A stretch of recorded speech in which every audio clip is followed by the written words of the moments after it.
Stanze. Stanze. Yeah, thanks. I'm here with Eric Stanze, director of Deadwood Park, and what are your movies that are out here? Scrapbook, Ice from the Sun, Savage Harvest, and Deadwood Park would be the most recent one.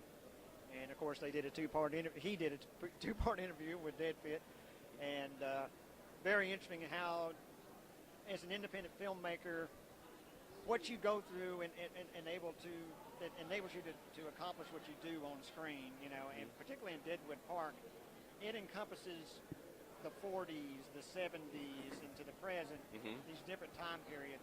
Yeah. And that was what not only the story and the acting were really top notch, but what you were able to accomplish on screen.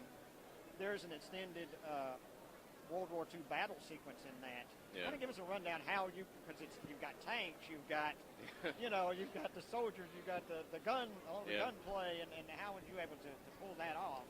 Well, when you don't have a big Hollywood budget, you do that by getting a big group of people together, and everybody works their asses off. And if we were to pay, normal prices to get all those uniforms and tanks and everything like that, it would have been hundreds of thousands of dollars that we didn't have. Of course. So to get all of that, we're pretty much just wheeling and dealing, just striking a deal here, striking a deal there, and most of that came to us for free, just as favors. So that combined with a lot of people's tenacity on my team, that's how we pull that stuff together. Right. There's particularly in independent movies, that often you're able to take some chances that you wouldn't be able to do if you had $100 million. Right. Or with big investors looking over your shoulder. Exactly. Yeah.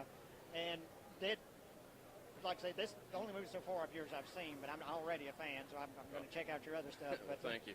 But the story is unique. It's like I said, encompasses how many years It pretty much starts around World War II era and then extends up to present time. And I like the way that it's not lenticular. It's not, you go back, previous what's happened before. You go back, previous before that. Right. And the flashbacks happen in reverse order. And so you begin to find out, the story begins to open up.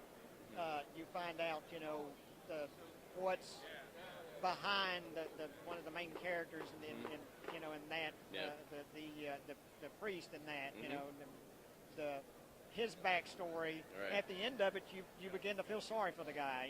He becomes a villain at one point, and then at close to the end, I don't want to give anything away, but at close to the end, you're like, you don't know how you feel about him because he obviously is a good person, has good intentions, but he runs into some bad luck. That was the interesting thing about that character, was writing something that could cover both sides, both extremes. But what I think makes people connect to it is Jason Wolf's performance, which was definitely excellent performance from Jason Wolf playing that character, and he did find that balance just right on the edge where you don't know, is this a guy to be feared, or is this a guy to be or are you sympathetic to him? So. And by the end of it, I really had more sympathy for him. Really? I felt for him. Oh, that's awesome. That's cool.